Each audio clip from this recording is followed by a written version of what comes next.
हमारे व्यस्त जीवन में ईश्वर की आवाज़, जहाँ समझ है, बोध है, वहीं क्षमा देना भी संभव है। जहाँ अज्ञानता है, समझ नहीं है, वहाँ क्षमा भी संभव नहीं है। कहा जाता है, पंडित तोड़ते हैं और संत जोड़ते हैं। हर एक व्यक्ति के भीतर एक पंडित है और एक संत भी है। मन पंडित की तरह है जो तोड़ता रहता है और उसका काम छुरी की तरह है, काटता रहता है। और हमारे भीतर हृदय है जो संत की तरह है, जो जोड़ता है, वह सुई की तरह काम करता जाता है। हम जोड़ने वाले बने, हृदय के काम को बढ़ाएं। 23वां सामान्य सप्ताह 12 सितंबर 2024 बृहस्पतिवार। पहला पाठ कुरिन्थियों के नाम संत पौलुस का पहला पत्र अध्याय 8 पद संख्याएं 1 से 7 तथा 11 से 13 तक। संत लूकस का सुसमाचार अध्याय 6 पद संख्याएं 27 से 38 तक।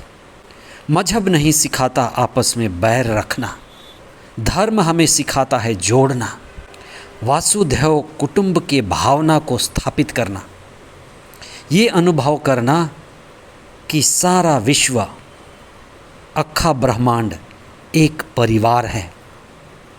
इसीलिए धर्मशास्त्र की शिक्षा स्पष्ट है कि जाति पाति, ऊंच नीच, धनी गरीब के बीच जो दीवार है, अलगाव है, बंटवारा है, वह ईश्वर की ओर से नहीं है। वह हम मनुष्यों की अज्ञानता है, अबोधपन है। अज्ञानता में ही हमने नदियों को बांटा है, जल को बांटा है, थल को बांटा है, आकाश भी बांटा है और हम भगवान भी बांटते रहे हैं। ये हमारी अज्ञानता है। आज के सुसमाचार में ईसा की सबसे प्रमुख शिक्षा है, ईसा की मूल शिक्षा, सारे विश्व को जोड़ने वाली शिक्षा, सभी को एक करने वाली शिक्षा। ईसा की शिक्षा जिसमें वे कहते हैं, तुम अपने शत्रुओं से भी प्रेम करो और जो तुम पर अत्याचार करते हैं उनकी समझ के लिए, उनके बोध के लिए प्रार्थना करो। क्योंकि जहाँ जहाँ अज्ञानता है, न समझी है, अबोधपन है, वहाँ दुश्मनी रहेगी ही रहेगी। आज भाई भाई के बीच, बहन बहन के बीच, अपने ही परिवार में इतनी दुश्मनी, बड़े स्तर पर राष्ट्रों में अलगाव, मनमुटाव और दुश्मनी का जहर फैलता ही जा रहा है और ये फैलाया भी जा रहा है। इसलिए संसार को जोड़ने का उपाय क्या है? मनुष्य को जोड़ने का उपाय क्या है? परिवारों को, रिश्तों को जोड़ने का उपाय क्या है? ईसा की शिक्षा, प्रभावशाली शिक्षा कि तुम अपने शत्रुओं से भी प्रेम करो। और ये जिसे हम शत्रु कहते हैं, जो हमारे साथ शत्रुता जैसे व्यवहार करने वाले, वो कोई और दूसरे नहीं, हमारे ही लोग हैं, अपने ही हैं, भाई बहन हैं, परिवार के लोग हैं, कुटुंब हैं, कोई दूर का विदेशी नहीं है। इसलिए हम ईसा के इस शिक्षा को आत्मसात करें। शत्रुओं को क्षमा भी वही दे सकता है जो प्रार्थना करता है।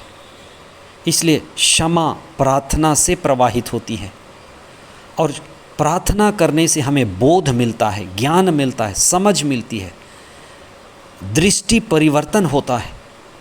और जब दृष्टि परिवर्तन होता है तो सृष्टि परिवर्तन होता है। इसलिए हम जान पाते हैं, पहचान पाते हैं कि शत्रु कोई और दूसरा नहीं, शत्रु कहीं बाहर नहीं, हमारे ही अंदर है। आइए हम प्रार्थना करें। हमारी ज़िंदगी बहुत छोटी सी है, आधी से ज़्यादा बीत चुकी है। हम प्रार्थना करें कि हम बाकी ज़िंदगी को दुश्मनी में रहकर, अलगाव में रहकर, मनमुटाव में रहकर न बिताएं। शत्रुओं के लिए प्रेम करें, उनके लिए प्रेम करें जिनके साथ जीना मुश्किल होता है, कठिन होता है, अहंकार है, अलगाव है, कोई भी कारण है। हम पवित्र आत्मा के द्वारा संचालित होकर शत्रुओं के लिए, शत्रु जैसे व्यवहार करने वाले लोगों के लिए विशेष प्रार्थना करें। और जब हम आत्मा में प्रार्थना करेंगे तो हम आज़ाद शत्रु बनेंगे कि कोई भी मेरा शत्रु नहीं है, सब मेरे हैं, मैं सबका हूँ, सब अपने हैं, सारा विश्व परिवार है। ये भावना जागे और ये हम सभी के लिए व्यवहारिक शिक्षा बने, इसके लिए हम प्रार्थना करें। आमीन।